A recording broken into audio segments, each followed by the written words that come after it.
التحكيمي الكابتن رضا البلتاجي. كابتن رضا اهلا بك معنا. اهلا بك يا استاذ. خلينا في البدايه نبدا ب يعني حيث انتهى اليوم ومباراه الزمالك وبتروجيت واهم الحالات التحكيميه اللي موجوده مع حضرتك، ولكن نبدا بطاقم التحكيم الاول، ندي عنه نبذه خفيفه بقياده محمد فاروق الدولي العجوز، هو اقدم واحد في القائمه الدوليه، 45 سنه، يمكن تقريبا خبره 10 سنين في القائمه الدوليه. معاه برضو في نفس السن شريف صلاح، ده اخر موسم اخر موسم في القائمه الدوليه، لكن يحق له انه يلعب السنه الجايه محلي.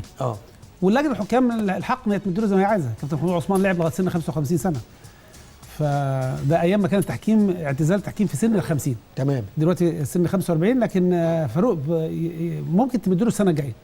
معاه شريف صلاح الدولي برضو من القاهره السنه دي، برضو 45 سنه.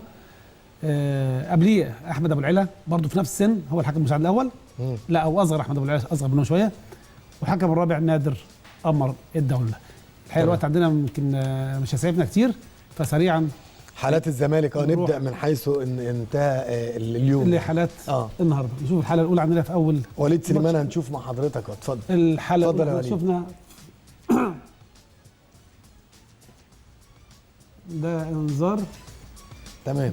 لا، ده الانذار الاول خده لاعب بتروجيت. الحقيقه احنا دايما بنجيب اهداف المباراه. انا هختلف مع فاروق في الانذار دوت، مش شايف فيه ما يبرره. يعني الانذار دوت مخالفه لا ترتقي لمستوى يعني الانذار. لو في فاول انا مش شايف. قبل كده في لعيب من الزمالك كان واخد انذار، مش عايز اربط دي بدي. نشوف هنا، مش شايف مخالفه. انا عمال ادور تحت، مش لاقي لا تحت ولا فوق. يعني لو سلمنا ان في فاول مفيش انذار. هي اصلا فاول يا كابتن؟ يعني في اعاقه يعني؟ يعني احيانا زمايلنا مخرجين الملعب بيعذبونا شويتين، لكن كان المفروض نشوف دي احسن من كده. لكن انا مش شايف في انذار، يعني انا مش شايف ما يستوجب اشهار بطاقه صفراء في هذه اللعبه. تمام، اذا لا تستوجب الانذار. لو سلمنا ان في فاول يا كابتن طارق، مش لاقي سبب الانذار. دي الحاله اللي بعدها يا كابتن. نفس اللاعب اللي خد الانذار الاول اتحسب عليه الفاول دوت وخد الانذار الثاني. نشوف الاعاده بتاعتها. دي فيها حاجه يا كابتن؟ انا شايف حازم بيتألم يعني بكل قوه. ده ايحاء ان هو خد طلقه جامده قوي. طب هنشوف، نعيدها تاني. عندنا الاعاده ونبص. هو لمسه يا كابتن؟ انا شايف اي مخالفه بالمره. ما تلمسش خالص يعني. هو ممكن يكون اصابه للاعب ولا ايه؟ بص ما لمست رجله ابدا بالمره. يعني لو قلنا في لا، فاول، ما فيهاش اي لمس، ما فيش تلامس زي ما بتقولوا في التحكيم يعني. طارق انت بتحل بالك ساعه ونص يا كابتن طارق. كنت عايز تعمل الكلام الجميل دوت. خلاص قول انت فقره تحكيميه. لا اتفضل. حلوه. لا انا اتفق معاك يا كابتن طارق. يعني انا مش شايف ما يستدعي الانذار.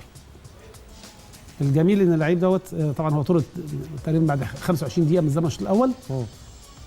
والزمالك لم يستثمر او لم يستفيد من التفوق العددي على مدار يمكن 60 دقيقة أو أكتر من 60 دقيقة. أنا مش شايف في مخالفة تستوجب الإنذار. لو قلنا في محاولة عرقلة بحسب فاول على اعتبار في محاولة عرقلة، لكن أنا مش شايف. هو فاروق أتصور إنه خدع، يعني دخلت المدافع سعيد كمال. هو مش مدافع، هو بس كان بيراجع مع زمايله. يعني دخلته ادت إيحاء لفاروق إن هو يا ريت كان فاروق استعان بالحكم المساعد الأول. يعني هي كانت قريبة من الحكم من أحمد أبو العلا. هنا كابتن مختار بأدب يعني بيبدي تحفظه وبلاش اعتراضه. وسعيد كمال خرج برضو، يعني هي لا احنا ما شفناش دي اثناء المباراه.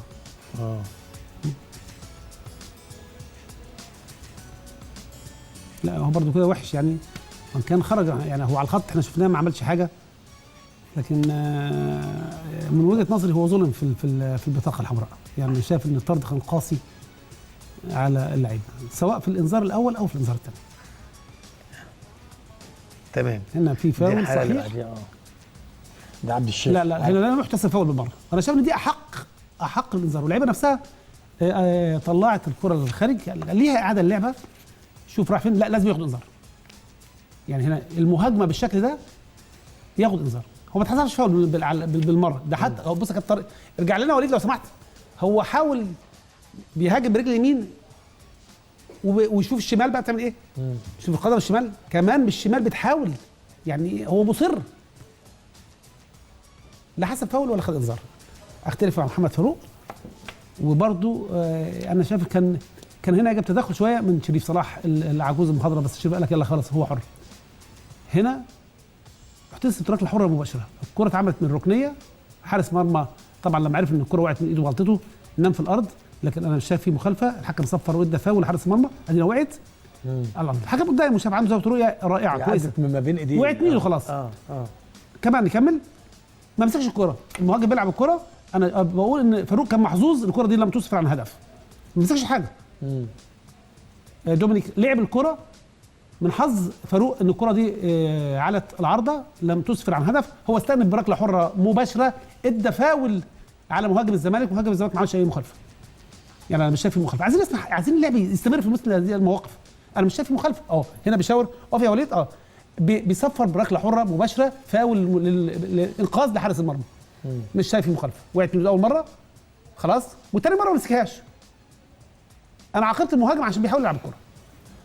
ما فيش مخالفه تستوجب حساب ركله حره مباشره على دومينيك. الحظ سعيد للحكم انها لم تسفر عن هدف. نشوف عندنا ايه تاني. دي الحاله اللي بعديها. الحاله دي هدف ملغي للزمالك. وانا دايما التسلل ده يا كابتن احتسب التسلل. هنشوف ونعيد ونشوف وقت. هنا اقف بقى يا وليد لو سمحت، من فضلك اقف هنا يا وليد. الكره جايه من فاول متنفذت هناك من عند عبد الشافي من راس المهاجم لمهاجم تاني احرز الهدف. انا شايف حارس المرمى والظهير الايمن مغطين المهاجم. دايما وانا بحكم يا كابتن طارق كنت بقول يا رب اشوف اللي الناس شايفاه.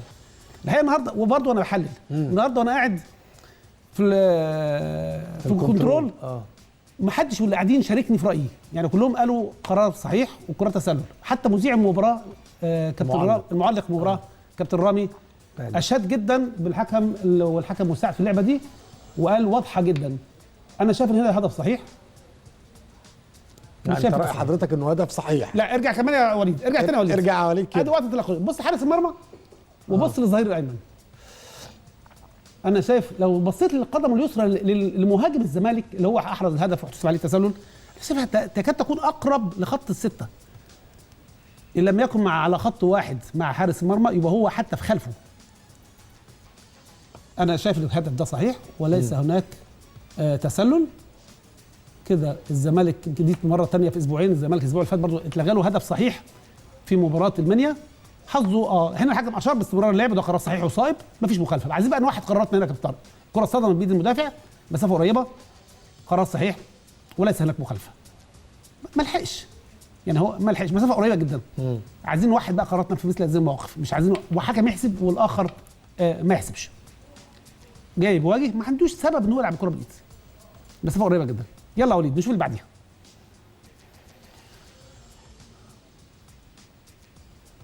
فاول وانذار لعمر جابر. برضه قد اكون ليا بعض التحفظ على قرار، يعني مش ده اللعبه تستوجب الانذار. يعني انا اختلف برضه مع فاروق. برضه محمد ابراهيم مالكش دعوه. محمد اختلفت كتير قوي النهارده مع فاروق يا كابتن. واختلف مع محمد ابراهيم هنا برضه. ما تروحش للحكم، مالكش دعوه. بص يا كابتن، واحده من اخطاء العشره لا ترقى البطاقه الصفراء. ليا تحفظ. عرقله كنت احب ان اللعب يستمر.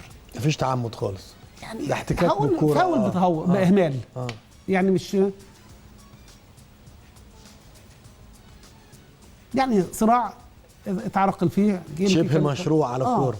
يعني احنا بنشوف في الدوريات الاوروبيه. بس برضه انا تصرف محمد ابراهيم مش عاجبني. محمد ابراهيم يعني تصرفه مش عاجبني. دي بطاقه حمراء مباشره. ولو انا بقى بشرع وبحط لوائح لجنه المسابقات ادي اقصى عقوبه للعيب دوت. قرار صحيح وصائب. هو ادى نور السيد لنور السيد طرد مباشره. مفيش فيها انذار. لغايه ما فيش حاجه، خلاص الكره معاك والحكم سمح لك باللعب ولعبت الكوره من غير الكوره. شوف الكوره راح فين، مفيش ما يبررها. انا في رايي نادي الزمالك لازم يديله عقوبه. انا بقول نادي الزمالك كمان لازم الزمالك كمان لازم يعاقب لعيب. محدش ده لا ده بعيد تماما عن الروح الرياضيه. امبارح يا كابتن خلينا نقارن يا كابتن طارق. ده مدي لا كوع يعني تعمد خشونه. لو ازعل جدا لو طلع فيها انذار دي. يعني في بعض الحكام بتخفف. يعني فاروق مصيب في دي. لا قرار صحيح بنسبه 100%. لا مش عايز كلام. وغير كده تزعل قوي. يعني غير كده تزعل جدا. لا انا عايز اقول امبارح يا كابتن طارق مباراه الاهلي خسر. وائل ده ضرب عمد مش تعمد خشونه، ده ضرب عمد يا كابتن. ضحى بنفسه امبارح عشان ينقذ مرماه وفرقته من هدف اتطرد وهو عارف انه هيطرد. يعني ضحى بنفسه وعمل فاول خد فيها بطاقه حمراء، مباراه المقاولون. هنا مفيش سبب، الكوره معاك، انت حرمت فرقتك من تفوق عددي لمده 30 دقيقه. وفي منطقه بعيده عن منطقه الخطوره على مرمى، حتى لو في اي مكان انت يعني حتى من الناحيه الانسانيه. انا في انذار برضو على بعد خطوات، فاول من الفاولات ما تعجبنيش. تمام. الحاله ده كده يعني الفاول ده بتاع دومينيك. تمام. يعني هو خد ويجري بقوته، وفي يعني حتى رامي بهجت المعلق قال لك الاثنين بيتخانقوا وفعلا بيتخانقوا على الكوره. يعني انا ايد شغاله وايد شغاله، سواء كانت من مدافع او من مهاجم، الاثنين شغالين. يعني نقول ده بيدفع وده يدفع، اسمح باستمرار اللعب، خلي شيء من التلاحم معاك. رغم الحكم على بعد خطوات اثر السلامه وجوه ال 18 مشي. هنا ميدو اعترض، الحكم اتاخر شويه في القرار، وبعدين ادى رمي التماس على الزمالك. ميدو بيحتاج وما يصحش انه يحتاج، لكن هو بيحتاج على حاجه ثانيه. بص هنا على العرقله دي، لو هو شايف اللي احنا شايفينه، خد رجله السبت. انا شايف خد رجله السبت. خد رجله السبت. هو الحكم اتاخر شويه، وبعدين في قرار سواء يدي رمي التماس للزمالك او لا، او للبص للمساعد. انا شايف ان في فاول مفترض لعبد الشافي. يلا يا شباب بعديها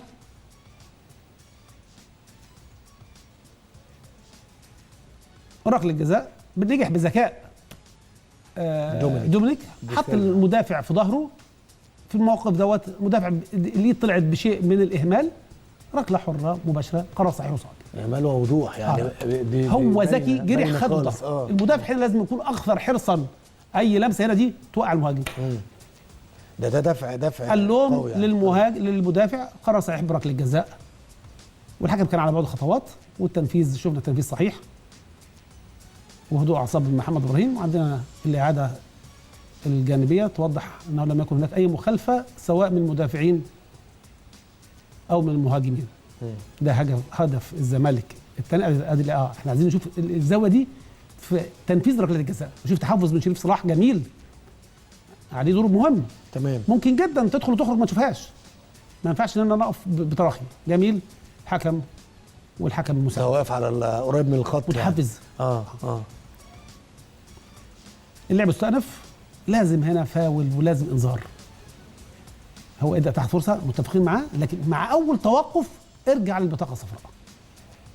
انا شايف هاني ده تهور، ده يا كابتن بيسموه تهور ولا لا؟ ده تهور، ده تهور. دي مهاجمه بتهور، كان لازم ياخد انذار. اللعب استمر. الحقيقه المخرج قطع علينا يعني في اللعبه دي، يعني هنا ادى رمي تماس وبعدين شفنا استأنف على طول. ما اعرفش هل هو ادى بطاقه صفراء، لكن اظن اللعب استمر. بص لا لا لا لا، لازم انذار، لازم انذار. والقدم لو عليت عن كده شويه وصلت لقصب الرجل او اعلى من كده شويه، ياخد بطاقه حمراء على طول.